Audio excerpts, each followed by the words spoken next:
힐링가족 여러분, 안녕히 주무셨습니까? 오늘 9월 22일 목요일 새벽 5시 10분입니다.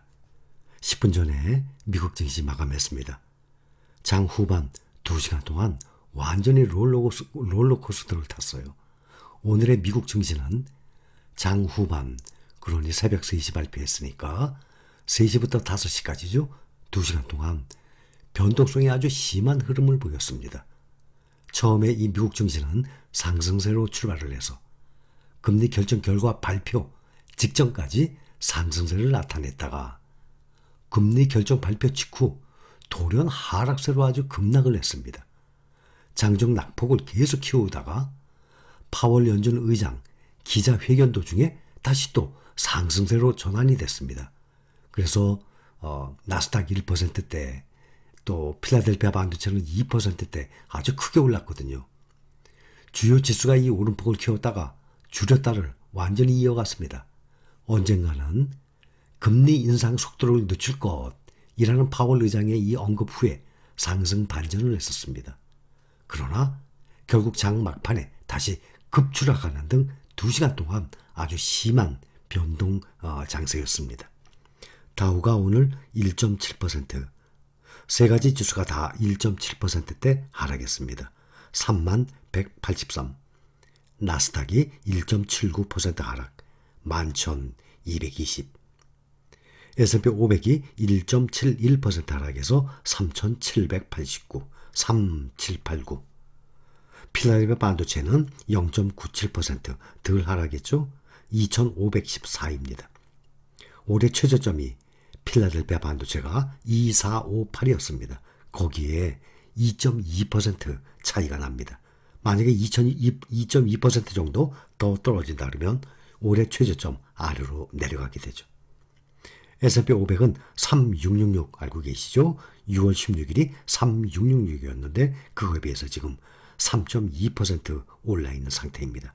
나스닥은 1646에 비해서 5.1% 정도 올라있는 상태예요. 각종 개별 종목들 보면 세 종목만 올랐습니다. 미국 전기차 루시드 1.43% 상승, 엔비디아가 장중에 5% 이상까지 급등을 했었습니다. 그런데 플러스 0.65% 상승 마감했어요. 또 반도체 마벨 테크놀로지도 0.38% 상승했습니다. 그 외에 모든 종목들이 다 하락 마감했습니다. 애플은 2.03% 하락해서 153달러입니다. 또 미국 테크 탑10 종목들 엔비디아만 상승했고 모두 하락했고 빅테크주들, 대형주들이 1, 2%씩 하락을 했습니다. 테슬라도 2.57% 하락해서 딱 300달러입니다. 중국의 전기차주들이 특히 니오, 샤오펑이 10%, 11%씩 폭락을 했습니다. 중국의 알리바바 바이두도 5% 전후로 아주 급락을 했어요. 그러면 코덱스, 팡플러스 이 종목에 영향을 미칠 것 같습니다. 장중에 필반지수가 가장 많이 2%대까지 이상으로 상승을 했다가 장 막판으로 가면서 모든 지수들이 급락 마감을 한 상태입니다. 미국 연방준비제도 이틀간 FOMC 정례회의를 마치고 금리 결정 결과를 발표했습니다. 기준금리를 0.75% 인상을 해서 지금 3.25%, 완전히 우리나라와 미국이 크게 역전이 되기 시작했습니다. 인플레이션이 여전히 가파르다는 그 인식 아래 이 같은 금리 인상을 결정을 했어요.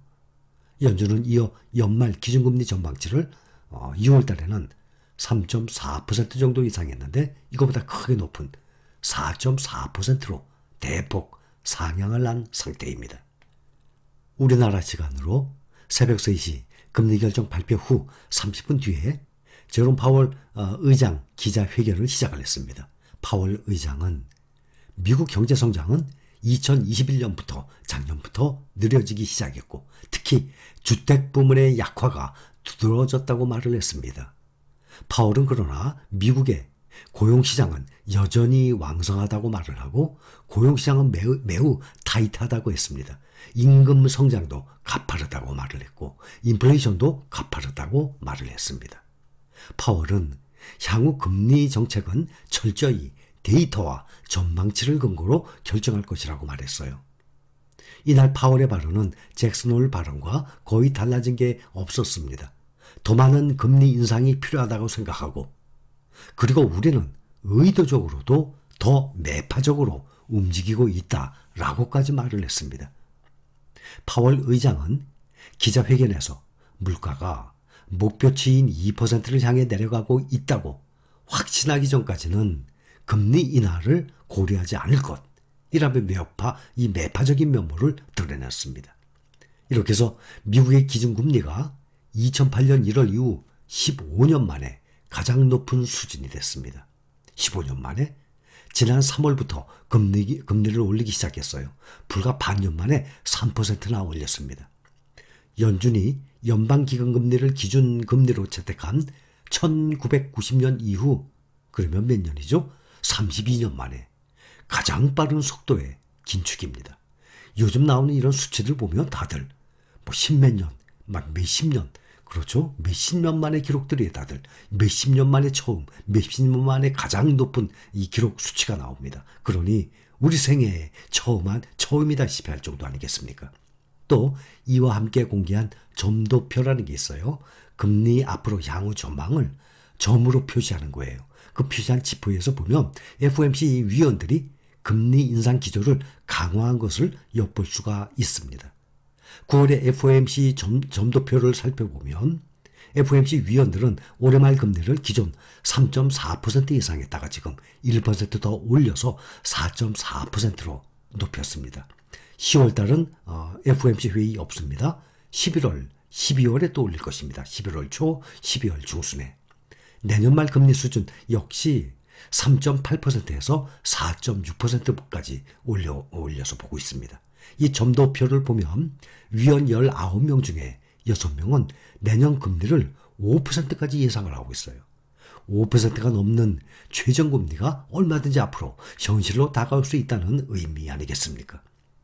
2024년 들어서야 3.5%로 내려갈 것으로 내다봤습니다.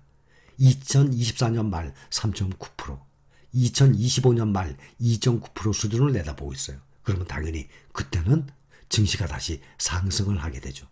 그래서 적어도 우리가 보고 있듯이 내년 상반기까지는 적어도 금리가 계속 높은 상태로 유지할 것 같습니다. 연준 위원들이 2024년 이전까지 금리 인상을 예상하고 있지 않은 셈이에요. 다만 점도표는 앞으로 경제 상황에 따라 달라질 수 있는 것입니다. 이렇게 이 금리 인상 기조가 지난 13일이었죠. 8월 소비자 물가 CPI 그 발표 이후에 강화된 것으로 예상이 되고 있습니다. 여기다가 또 8월 달에 비농업 일자리가 31만 5천 개가 증가해서 시장 예상을 약간 상회하고 실업률이 3.7%를 기록해요. 또 노동시장도 여전히 견조한 모습을 보이고 있어요. 역대급 금리 인상에도 미국 경기가 버텨내고 있다는 증거입니다. 경제 선망 업데이트했는데 경제 전망은 하향했고 인플레이션과 실업률 전망은 상향됐습니다. 성장률 전망치는 올해 1.7%에서 0.2%로 대폭 낮아졌습니다. 기존 내년 1.7%에서 1.2%로 내후년에는 1.9%에서 1.7%로 성장률 전망치를 본 것을 하락을 시켰습니다. 주요 통화에 대한 달러 가치, 지금 IC 달러 지수가 111까지 올랐어요. 그래서 2002년 이후, 그러면 또 몇 년 만이죠? 20년 만이에요. 달러 가치가 지금 완전히 킹달러가 되고 있습니다. 2002년 이후 20년 만에 이것도 최고치를 경신한 상태입니다. 연준 통화정책에 가장 민감하게 반응하는 2년 만기 미국 국채 수익률, 이것도 FOMC 직후에 폭등을 해서 4.113까지 치솟았어요. 그것도 2007년 10월 이후 15년 만에 최고치입니다. 국채 수익률도 또 10년 만기 국채 수익률도 큰 폭으로 올랐어요. 2011년 이후, 그럼 또 몇 년 만이죠? 이것도 11년 만이에요. 보통 십몇 년, 뭐 몇십 년이에요, 다들. 최고 수준까지 올라 있는 상태입니다.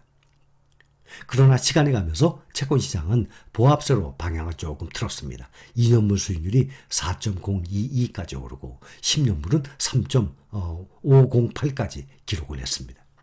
자, 오늘 드디어 연준에서 금리를 0.75% 인상 발표를 했습니다.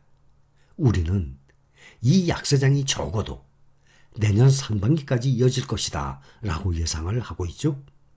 그때까지 투자를 포기하지 말고, 만약에 투자를 포기한다면 이제는 주식 투자 영원히 포기하는 거예요. 지금 이런 약세장은 지금 포기한다 그래서 나중에 상승 오면 그때 상승장에 다시 올라타더라도 약세장은 또 오거든요. 지금 못 견뎠으니까 그때 약세장 또 못 견디게 될 것입니다. 그러면 약세장이 올 때마다 포기했다가 강세장이 오면 또 다시 들어오고, 어떻게 돈을 벌겠습니까? 약세장에서 모아가야 돈을 버는 건데 완전히 반대로 하게 되는 것입니다. 그래서 약세장에서는 절대 포기하면 안 됩니다. 우리 모두 이 깊은 웅덩이를 모두 살아서 헤쳐나와야만 당연히 노후 대비하는 평생 투자가 가능합니다. 자, 여기까지입니다. 감사합니다.